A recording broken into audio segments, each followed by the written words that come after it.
Okay. Welcome. I see Olivia just joined. I see some people coming in. Alicia Bedard, thank you for joining us. Hey, Whitney. Hey, Sadie. Hopefully I'm saying that right.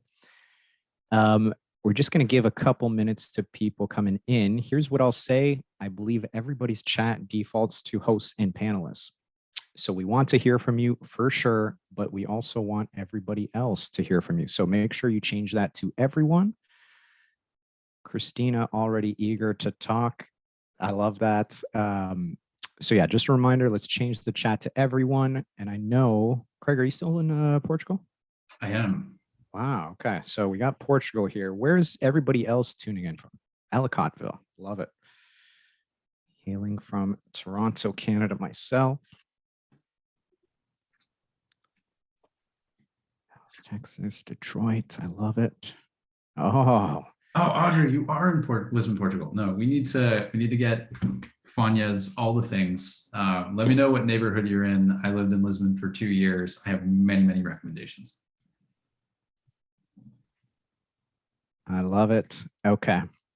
So why don't we kick this party off? So I'll share my screen here really quick. Welcome to the first ever SaaS and Spicy show with Craig from our partners over at Sascend and myself here, Arthur Castillo.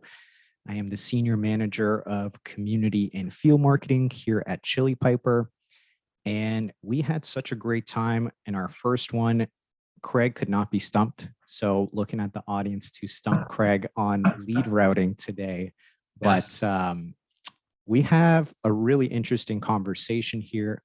What I'll say is, look, we have some questions that I'm going to try and stump Craig on, but we want to hear from you, the audience. We're guessing you joined this for a reason, and we want to answer those questions, thoughts, reasons for you live on this call. So please type your answers your questions in the chat. Feel free to use the Q&A. And if you want to come live on stage, we definitely welcome that as well. So keep an eye out for that. I did want to share a fun little survey we did. And I wonder if we could do this live on here as I create a poll. But we did this on LinkedIn, and we asked, what are some of the biggest friction points when it comes to lead qualification? So as you can see here, we had the 4 choices. Looks like marketing and sales alignment was the #1 biggest friction point when it comes to lead qualification. Can totally see why that is. Let's see if we can actually ask I don't think I can I? No, I don't think I can do it on the fly, but maybe next time. But feel free to let us know in the chat when it comes to lead qualification. Is the biggest friction point lead data quality? Do you agree with the audience? And you're saying marketing and sales alignment? Is it tech stack integration, or is it something else? We'd love to hear from you. So with that being said, as we drum up some audience questions here, I did want to kick it off, Craig. So what would you say would be the minimum or minimal lead qualification mechanisms? If you don't have a lot in place, where would you start? Yeah. Talk to us about that. Yeah. A lot of folks think it's always a technical problem. It's generally more of a people problem. So the first place I would start as a former marketer myself is with my sales equivalent, and just get, again, #1 problem was alignment. Not surprised in the slightest. Yeah. You guys are all in the trenches together, charging towards one collective goal, which is revenue. Stop focusing on MQLs. Stop saying leads are crap for marketing. Align between the 2 groups, play nice with each other, scale revenue, everyone wins. So as a bare minimum of what would be required in the place I would begin is just defining what are our qualification criteria. How are we identifying our ideal customer profile, RCP, and buyer personas, and getting in lockstep with our sales leader and our marketing leader to kind of define those things in tandem. That's what every company should do. Who are we selling to? Why are we selling to them? What's our value prop? What's our compelling event? All these things. Are we going top down, bottom up, anything in between? So once you define that, and if you don't fully know, that's okay, because you might have assumptions and then that might change over time as you go up market, as you start working with other organizations, or if we're enterprise first. Most people start at the bottom and work their way up to the top. And even Sascend itself, we started by selling primarily into founders, and now we work with go-to-market teams, just the natural evolution of where we began. So the first step is really just defining with your sales leader, okay, what organization size are we going after? What geo are we going after? Industry, et cetera. All that firmographic data, determine that. Then decide upon within those organizations, who are we selling to and why? And so it could be we're selling into sales, we're selling into marketing, we're selling into HR, we're selling into products, et cetera. Start there. Because what most organizations do, they don't go through that exercise. They set up a bunch of tools, and then they don't usually always do that well. And they pass leads over the fence to sales, being like, look at us, marketing is killing it. We got webinars like this, and we're passing all these leads over, and sales is go, this is junk. You're wasting our time. So the first place to start is just identifying, again, buyer persona, ICP. Really spend the time, energy, and effort, especially in the early days, to define that. Then once you have that, start figuring out, okay, what are the questions that sales is going to ask to these organizations to understand if we're a fit or not? Because you might be a 200-person company doing 40 million a year in revenue, and you might actually not be a good fit compared to a $2 million company. Don't structure yourself into a singular box.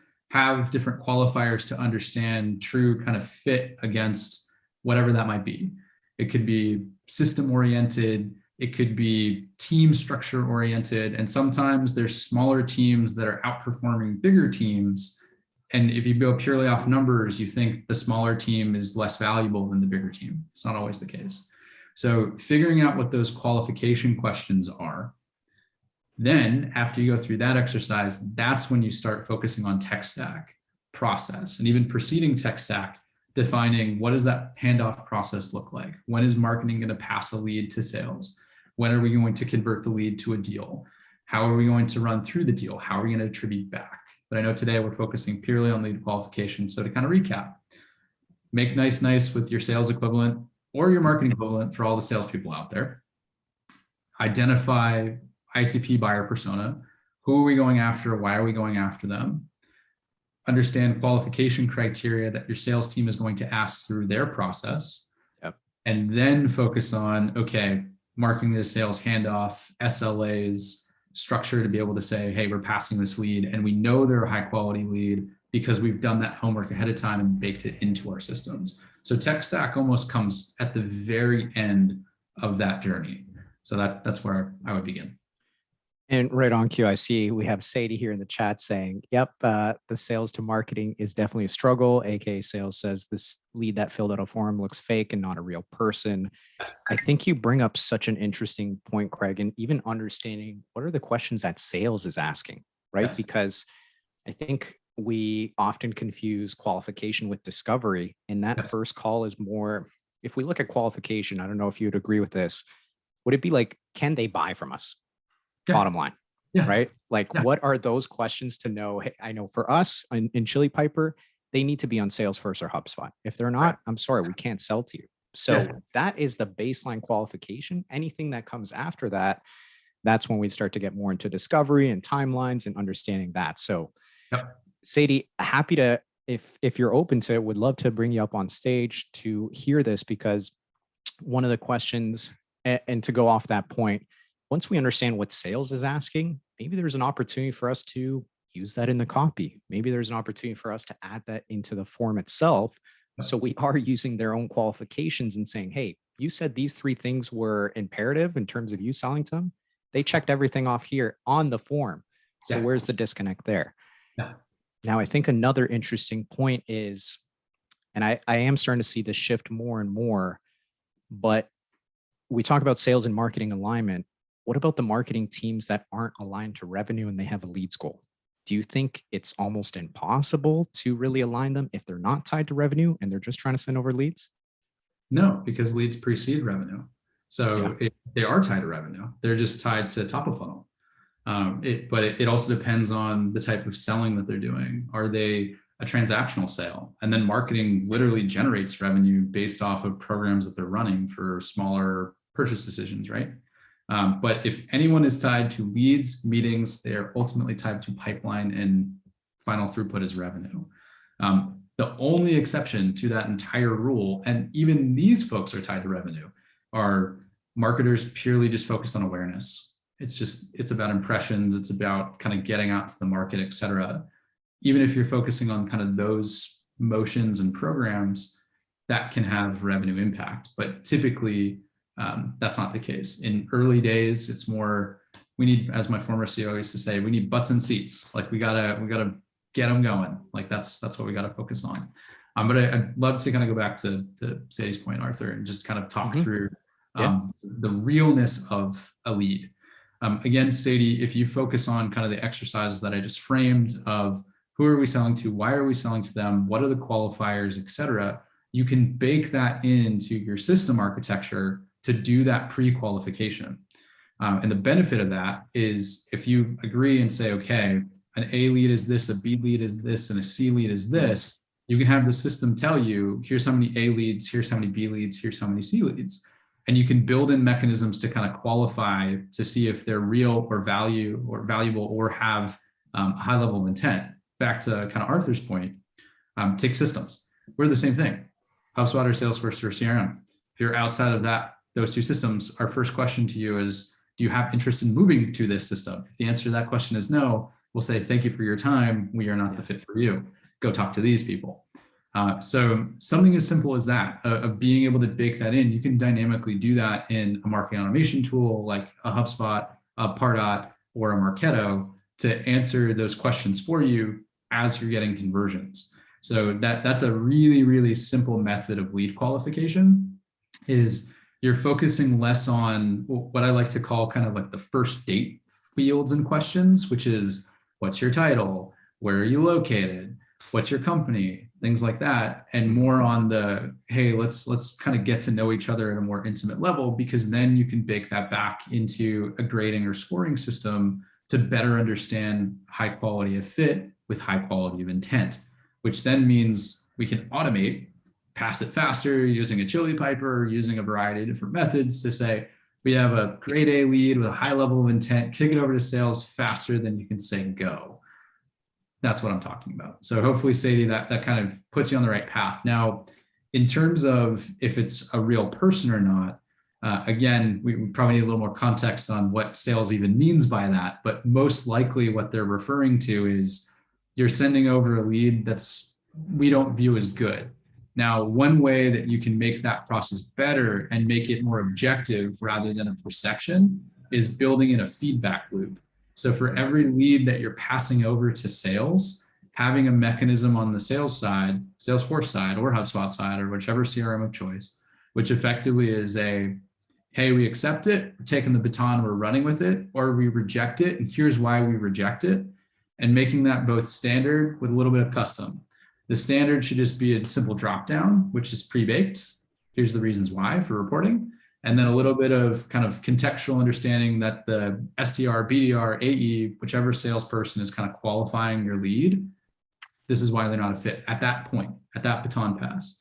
Because if you're passing, let's say, over 100 leads, you typically want a 75% and above acceptance rate. If you're below that number, either sales is being too, for lack of a better term, either strict, or the leads really are bad. And if the leads really are bad, then you need that feedback loop to figure out what can we change over within the MA side of the house to send over better leads. Conversely, if you're 100% acceptance, but then they're not progressing well into pipeline, they're too loose, they're too eager, then it's better to kind of rein back the reins and send them over a little later. Because again, ultimate goal is we want to get them to meetings, pipeline, revenue, all the things. And that's why you want to build in these mechanisms within your tech stack to be able to kind of answer these key business questions. That's awesome. I love the grading of the leads to see what you're sending over. It's a really good tip there. I know Christina actually had a great question, somewhat aligned to this in terms of the service level agreement between marketing and sales. And I would love like to hear maybe an example of some of the clients you've put this in place for, or anything else you've heard. Yeah. Anything you can share with the audience, Craig? Yeah.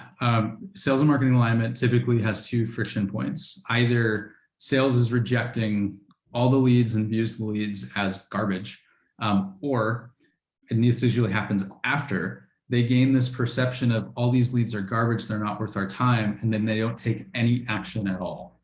Which, as a CEO, a founder, and a salesperson, you're literally leaving money on the table when your sales organization does that, and giving people a shitty experience, which is a double negative.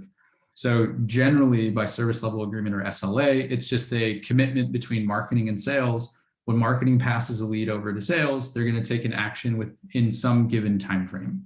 Now, the name of the game is speed.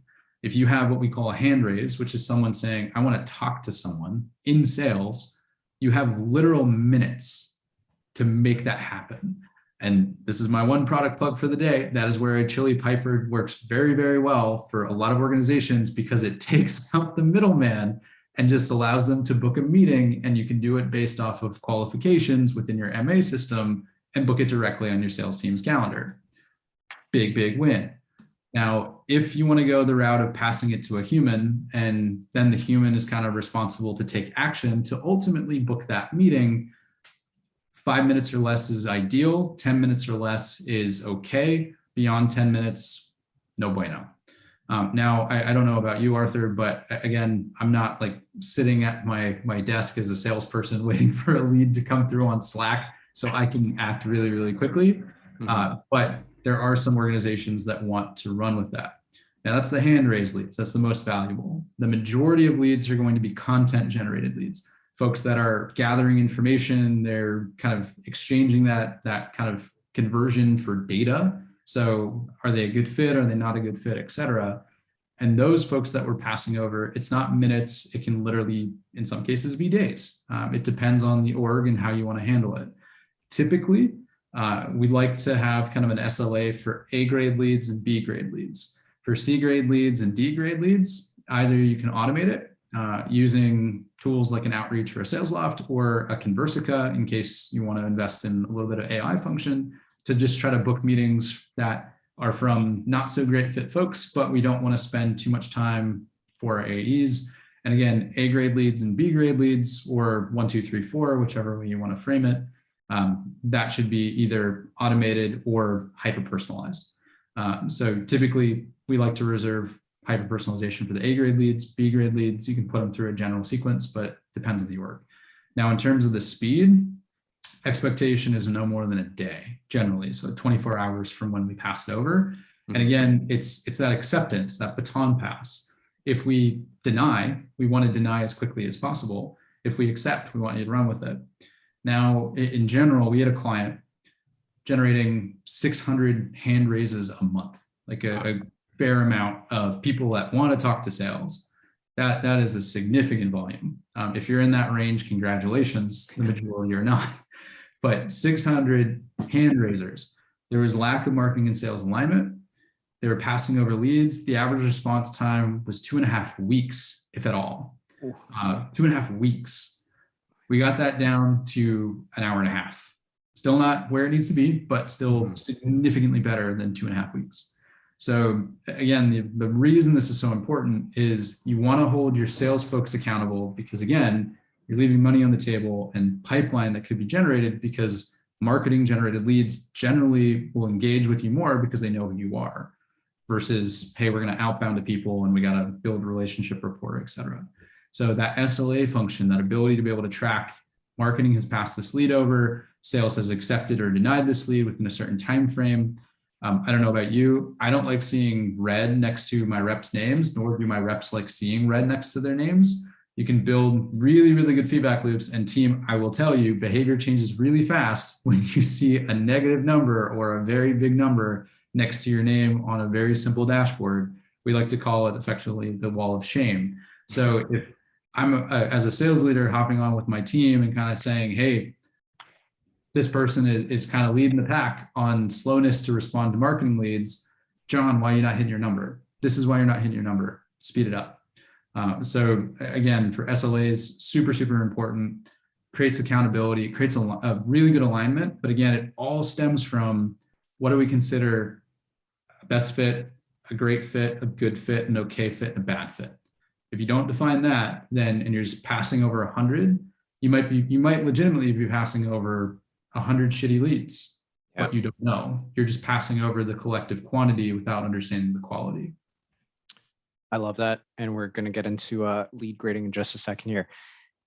Just to comment on a lot of what you said there, we found that this is really a silent killer to a ton of B2B organizations. And for the majority, at least in B2B tech, we see 40% or less of those hand raisers. So the people that probably didn't wake up and say, you know what, I want a demo from Craig today.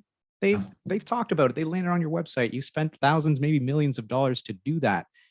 And less than 40% of them are making them to first meeting. Said in another way, 50 to 60% of your high intent inbound pipeline is never getting to do what they asked for, which is speak to sales or get to demo. So it's crazy to me. You would think by the time they land on the website, we'd roll out the red carpet. But as you mentioned, some clients take 2 weeks, some take 2 days. Definitely the speed on that front. And I think we found that it is tough. Like you typically are just waiting to receive a Slack notification and actioning that lead. And I think because of that, typically if you are using a human to schedule those demos, that's when you are getting about like 40% at best. So leaking out a lot in the funnel here. Clint, I'll ask your question right here, but it looks like you did send it to hosts and panelists. So just a reminder, everybody changed their chat to everyone.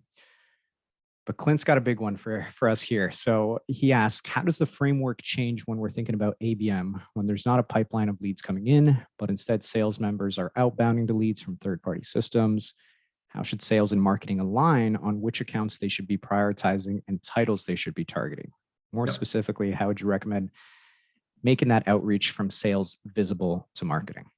Yeah, Clint, first off, this is a beautiful question. I'm going to unpack it in a couple different parts. So I'm going to start with just marketing sales alignment within an ABM framework. It all starts with, again, going back to my beginning portion, who are you targeting? What's your TAM? What's your total addressable market? What are the accounts that we're going after?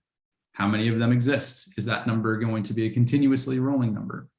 Then within those accounts, who are the different kind of buyer personas that we're effectively going after? I'll use Ascend as the example. We typically go after ideal of ideal, Series A to C SaaS startups in the domestic US. We have 3 main entry points, technically 4, go-to-market leaders, sales, marketing, success, and founders and CEOs.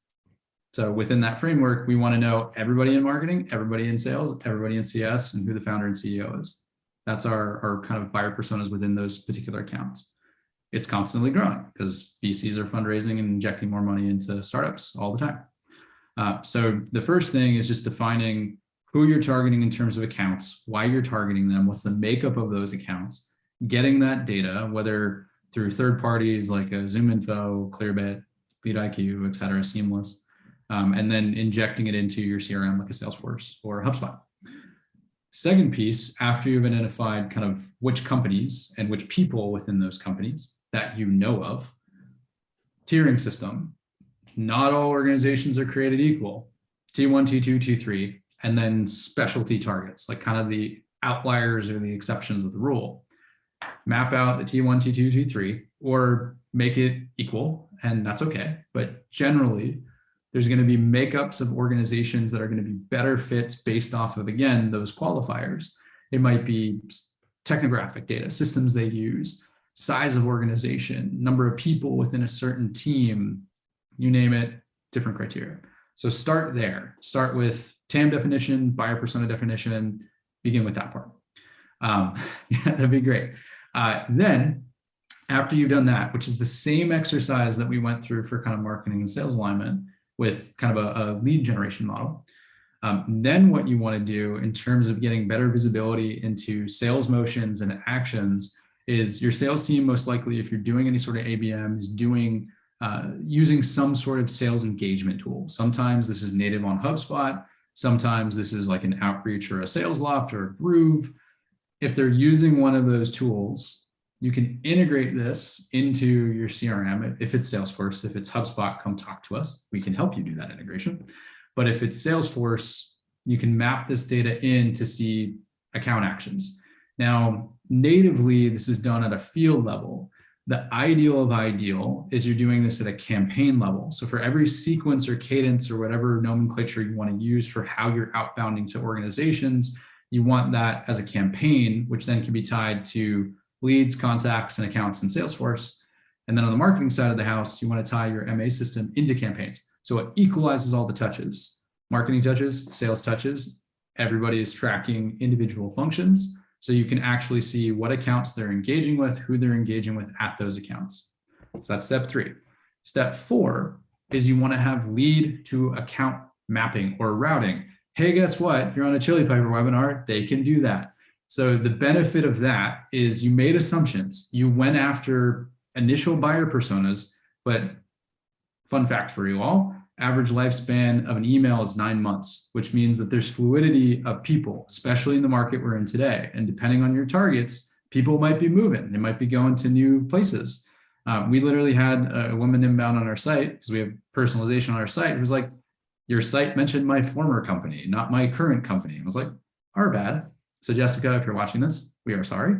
But in general, you want to have the ability of being able to map when new folks are coming into target accounts, going back to kind of that A, B, C, D, F structure.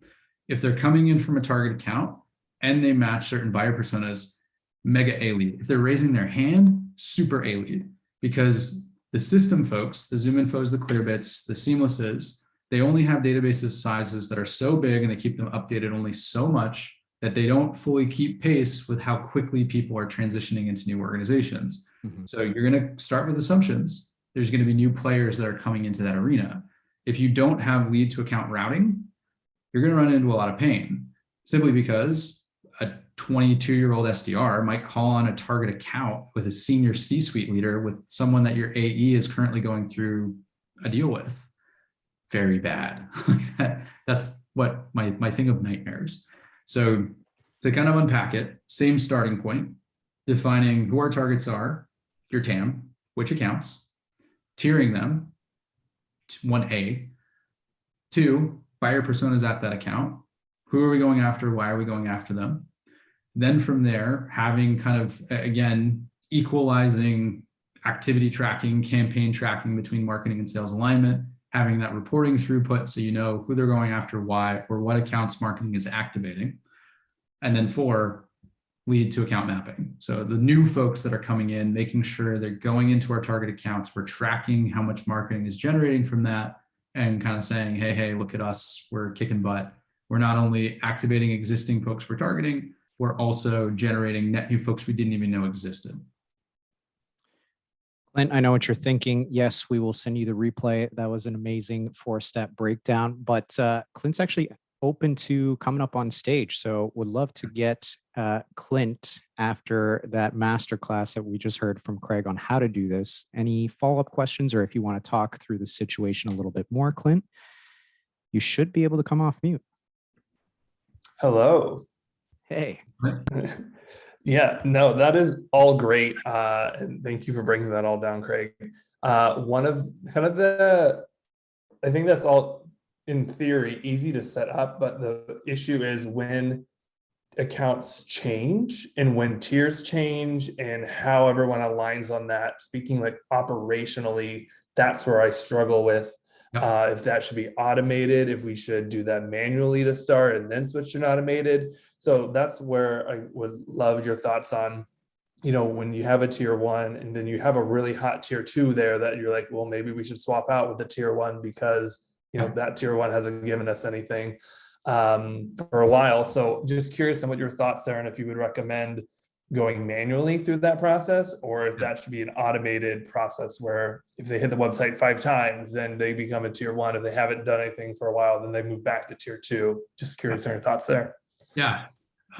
Given that I run a revenue operations consultancy, we're very big on automation, but it's also kind of crawling, walking, and then running. So it depends on where you are within your ABM journey, and also just operationally how much bench we have to kind of be able to do these things. So first is how you're defining your tiers should be based off of firmographic, demographic, and technographic makeup. So translating company data, people data, system data. And then the fourth function of that is intent data. Are they doing actions that are kind of giving us signals that, oh, hey, they're in a cycle to buy whatever it is that you're selling, Clint? And again, the intent side usually comes at a later point when we have bigger budget, more engagement. We have like a full kind of demand base or Sixth Sense or Terminus or kind of one of those systems, right?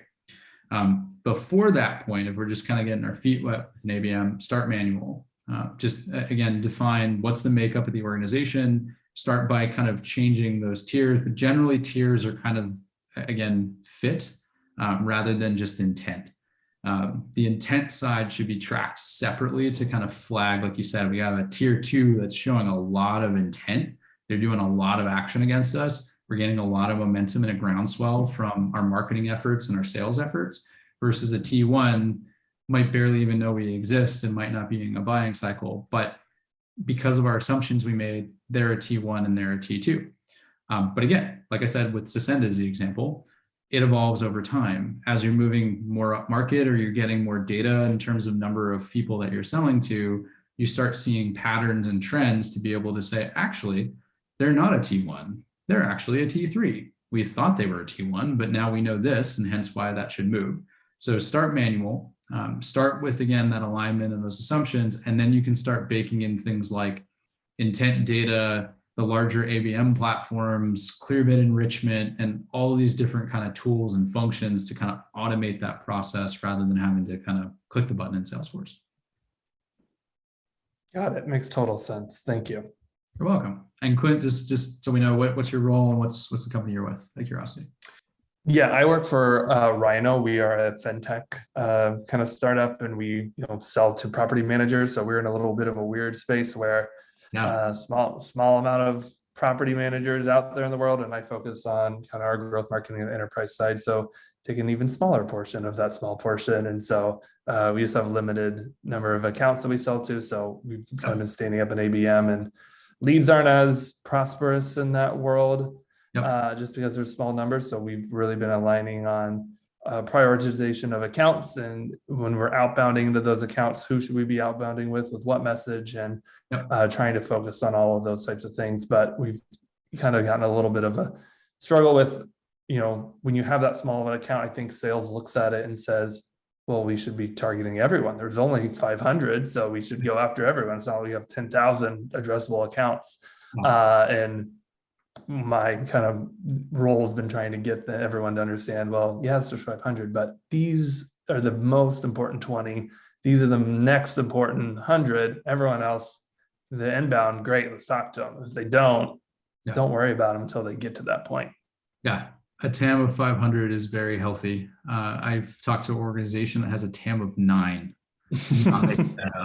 And again, it's like each account was worth 50 million a pop in terms of LTV.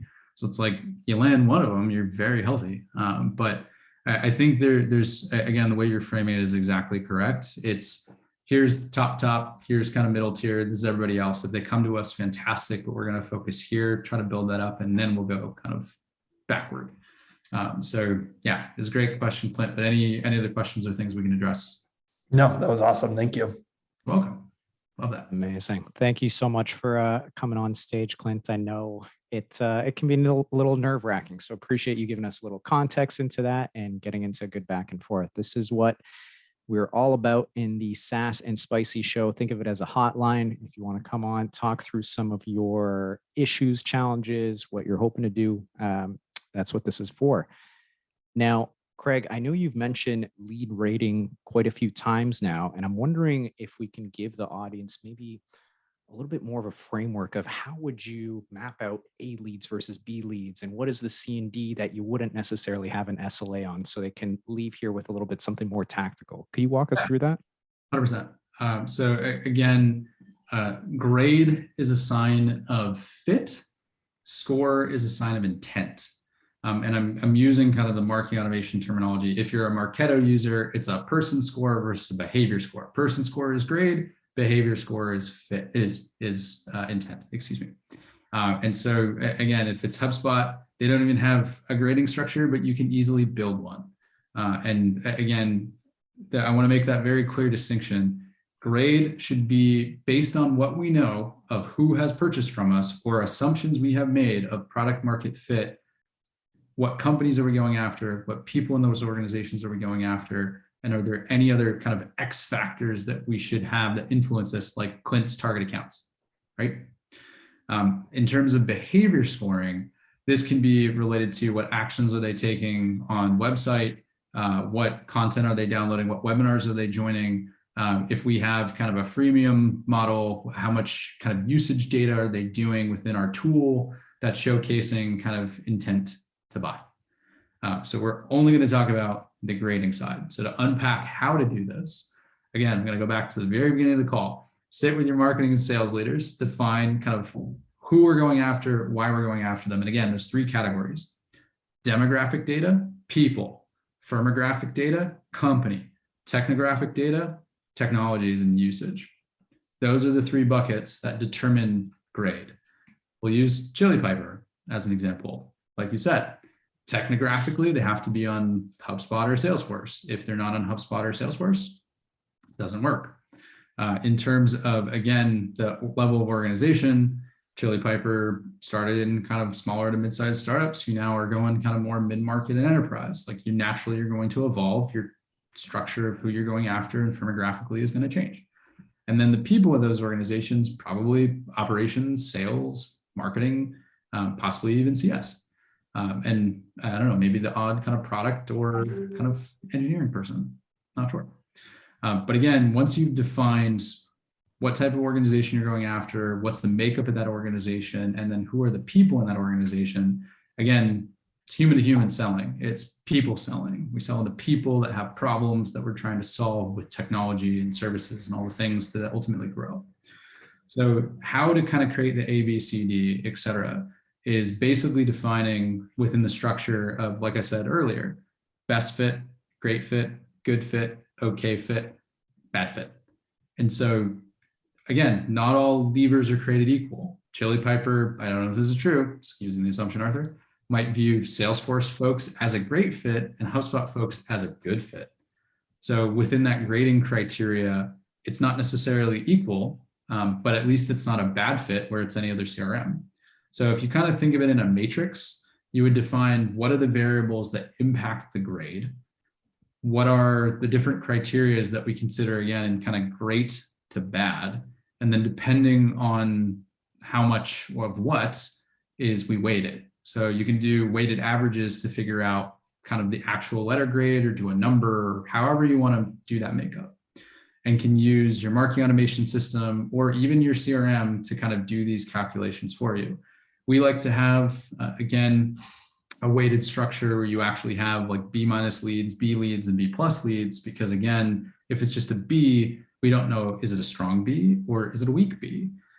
Is it a strong A? Is it a weak A? So again, using that framework of define the criteria, left column, top column is effectively kind of bad to great, and depending on where it falls, gives kind of a weighted number in a total number of outcomes. And that's how you determine the letter grade. And the automation to do this is within the MA system. One thing we'll do for the folks after the call, I believe we have kind of a grid of how to do this, as well as kind of a board that kind of explains it. We'll send that everybody to kind of who's live in case you want to try to build this yourself and emulate everything I just said. But again, it all stems from defining ICP buyer persona within those three buckets: firmographic, demographic, technographic, defining from bad to great, and then just determining kind of what's that weighted average to say F to A+, and then just building the automation within Salesforce or HubSpot or whichever tool of choice to be the engine to do it. And I think it's important to call out, this is going to be a hypothesis. This actually happened to us at Chili Piper, where we had a tier 1 list and we had our tier 2s, and we found that tier 2s were closing more than tier 1s. And there were some variables there that we maybe didn't weigh as much as we thought. And it comes back and now we say, hey, maybe we should change a little bit of our targeting to focus more on those tier 2s because we're winning them at a greater percentage. So I think a lot of us go in and think we're writing kind of 10 commandments on a stone tablet, but this is meant to evolve over time. And you go in 100%. with a hypothesis. You can go back and look and say, hey, we're actually a little bit off in terms of how we weighted this variable. And maybe it's not as important in terms of our win analysis. Yeah, it should be something that's ever evolving, and should be something where let data kind of determine the path. Make it an objective decision. Again, going to marketing and sales alignment, it's this perception and the subjective kind of finger pointing that causes friction within the org. It's like, okay, you say every lead is shit, but you accept 95% of them. So what's wrong with the 5% you're not accepting? What am I missing? Yeah. That's objective, actionable data rather than, hey, Craig's personality is stronger than Jane's personality.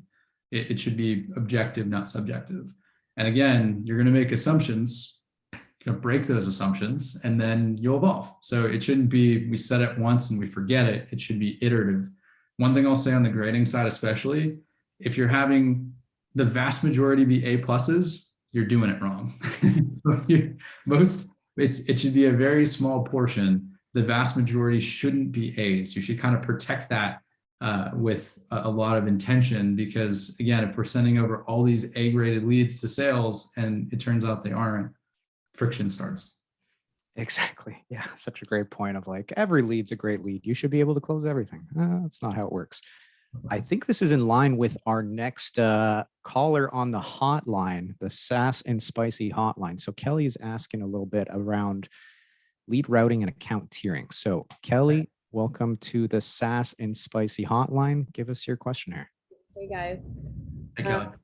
One thing that I find to be a bit of pain on our end is that we have a pretty well-defined grading and scoring, which is great.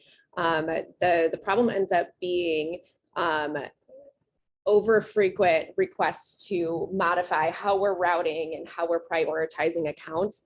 And it ultimately kind of ends up in this kind of way over architected routing process. And it makes it really hard to kind of track how things are going, because things are changing so frequently that it's like, okay, well, we're only so much time out from this change or so much time out from this change. And I'm wondering like what might be a more recommended cadence where we just collapse it all and say we only make changes only quarterly or annually or at the half or something.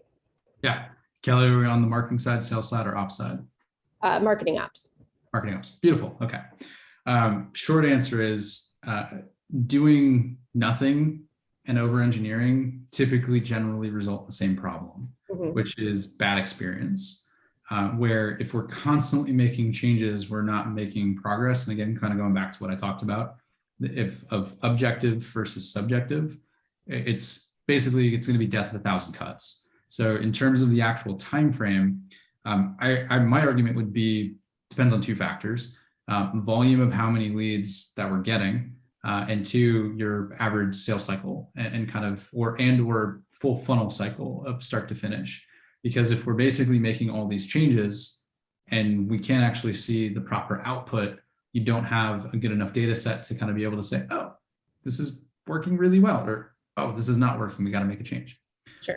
And then again, depending on kind of the frequency of the changes that you're making, it's going to cause more problems and more friction. So I'm curious in terms of like volume, and it could be rough numbers and kind of sales cycle, just high level, what does that look like for your team? From like a quarterly perspective, it can vary, but I would say we average about 3,000 leads per quarter. Nice. Kicking over to sales.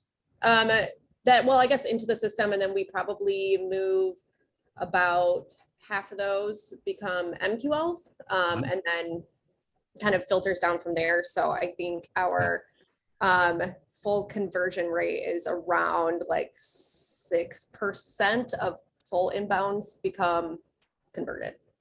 Love it. Yeah. So again, the reason I asked that question is like, if you don't have enough, like if you had, let's say 30 MQLs a month, it would be opportunity cost of Kelly's time is not worth this. Let's not make a change. Let's let this run. At the volume that you're at, about 500 per month in terms of MQLs, about 1,000 per month in terms of net gross, it justifies to kind of make those changes. But again, knowing what you've told us thus far, quarterly feels right, maybe monthly. But again, it depends on how new this is, how you're routing your leads, what sort of feedback loop you're getting from kind of your sales equivalents and or sales ops equivalents.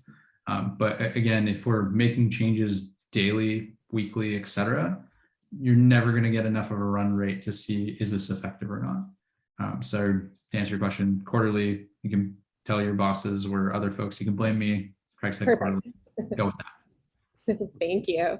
Welcome. Awesome. Thanks so much, Kelly, for that question and for coming on stage. Let's keep this going here. So one of the questions I had for you, Craig, knowing that we want to qualify leads based on their engagement and demographic and firmographic data, how do you determine that magical MQL threshold of what you would decide to send over to sales? Yeah. Again, this needs to be very much aligned with your sales team.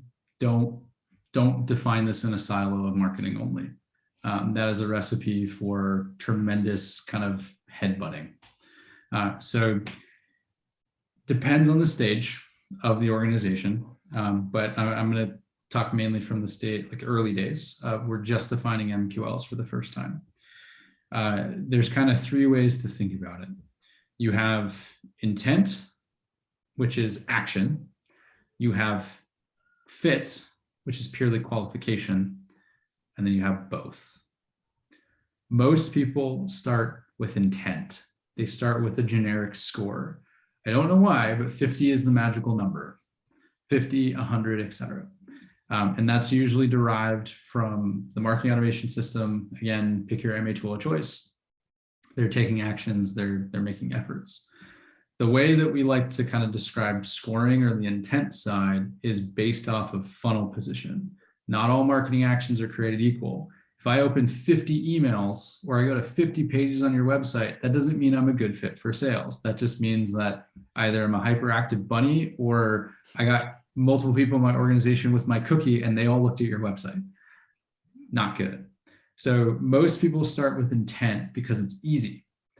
If you're going to go the intent route to start, that's okay, but go there with intention. Define funnel position actions, bottom of funnel, middle of funnel, top of funnel, that ultimately aggregate to a singular score and then move them forward. Again, align with sales. Say, hey, if they do enough actions, we're going to kick them over to you. Sales might be like, yeah. If you're early and like I'm talking like sub 100 leads, 100 MQLs a month, pass more over, but have that understanding with your sales leader. The vast majority might be crap, but if they're crap, our goal is not to waste your time. It's to collect feedback of why they are crap. And so that can, again, make it iterative. So that way we're going to be able to make this a better overall process. Scoring, intent, grade, fit. Grade and fit is a better way to start, in my opinion, simply because we go through all this effort figuring out our qualifiers, do all these things. We can bake them into our marketing automation tool. We can use progressive profiling features. We can have enrichment tools to gather data faster, to shorten forms and lessen conversion. And then, hey, guess what? We can have smarter routing tools that can showcase, book a demo directly, like Arthur was saying. So we go from that kind of 40% to a 90% or 80 percentile. Hey, we just doubled our leads with doing nothing but buying a chili pepper. Grading is a better model simply because you're asking qualifiers. Now, it's not perfect because, again, I can be an intern at a really good organization that was asked to research this on behalf of my boss or my boss's boss, and I'm the first line that's gathering all this information. And it's like, intern, don't care about intern. But again, if you're able to kind of understand grade and grade only, you're going to get farther faster. Now, the best way of doing it is the combo. The combo basically is taking into account hyperactive energizer bunnies combined with good fits. If you have A grade leads that are taking a lot of action, quick, like you want that fast. If you have D grade leads that are taking a lot of action, still kick them over or automate them through a sequence or offer them a demo. It's like if they've done enough action to be like, wow, you just keep coming back. Arthur, like let's give you a call. the point is you never know. You make these assumptions of having this kind of picturesque box, but the reality of any B2B sales motion, it's not all one size fits all. You're going to have exceptions. We've had some early stage clients that are really, really well built out. We've had some later stage clients where it's a hot mess. Again, you make assumptions, it needs to evolve over time and have data in order to do that. So again, to frame, score, grade, combo is the best, but evolve into it. And again, if you're thinking about, hey, when do we do this exercise? Think of it in terms of your lead volume, that opportunity cost of your time. If you're going for the combo and you're generating 30 leads a month in terms of MQL, don't go that heavy. Like that's a lot of effort in the beginning where you don't have a lot of volume. So it's kind of like, hey, we got like a massive fire hose when we only have like a trickle of water. Like make sure you have enough flow in order to justify the investment. And then kind of the fourth tier, the next level tier, is kind of the intent systems and ABM systems, kind of target account exceptions of if they're coming from a target account, we want to treat them a little differently. And again, taking into account that T1, T2, T3, and or if we're using any of the intent tools, are there other factors external to the person, the company, and the actions they're taking that we know of to be able to frame them and say they're actually in a buying cycle and here's how we know why. So all of those combined is kind of the 1, 2, 3, 4 of the different levels of how to do this. But my main point and argument would be wait until you're ready. Like don't try to aspire to level 4 when we don't even have much lead volume. Build in simple things, faster time to value, get that feedback from sales, and then evolve it when you start ramping up your inbounds. Love that. And I think Christina here has a good follow-up question around that of, would you say the decision maker can show less intent before passing them over to sales, or should a decision maker take as much action as an influencer on a deal before sending them over? And I'd love to take a stab at this, Craig, because I don't know if you're going to agree with me on this. Let's do it. Let's do it. It's time for a debate. I feel like the way people are buying, and even if we were to use that intern example, he didn't just wake up and say, you know what, I'm going to build a case to bring in Sascend or to bring in a tool like Chili Piper. There was some order that something was discussed, maybe a report was pulled and they said, oh my gosh, yeah, we're leaking out a ton of our inbound funnel. So I think this is where maybe more on the account level, some discussion has been had there. Yeah.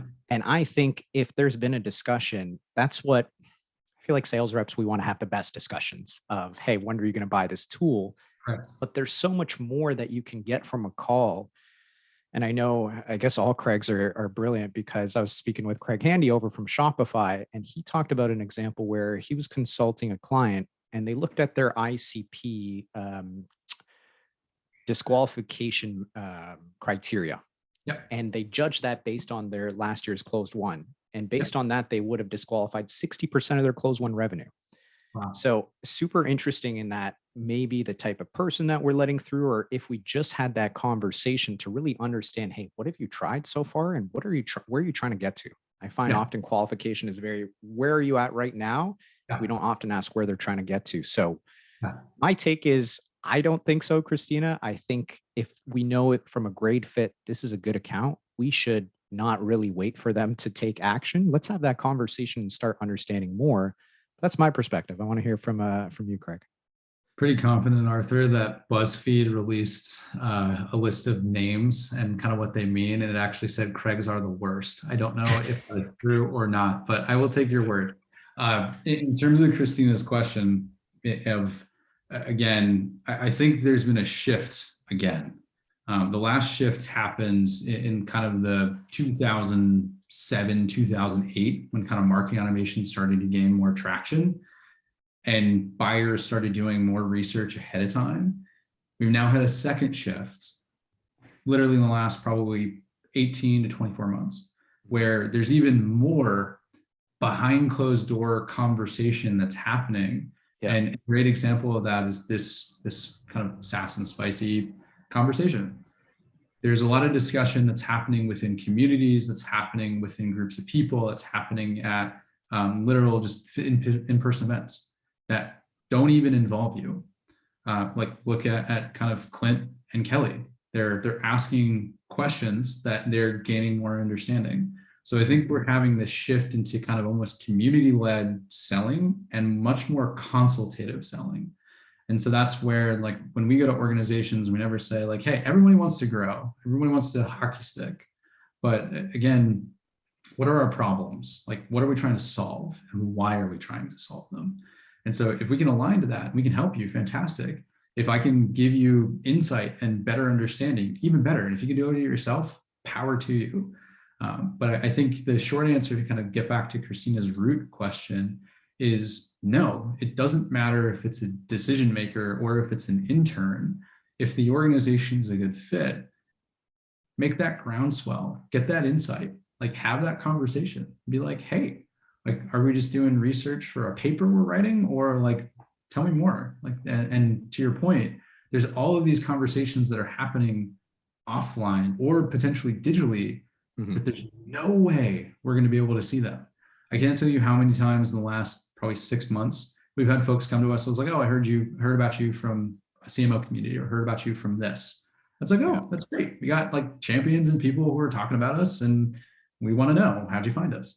So I think, especially in terms of who you sell to, what your buying cycles are looking like, and kind of the notion of your sales, you might not even know who the DM is until you're midway through a selling cycle.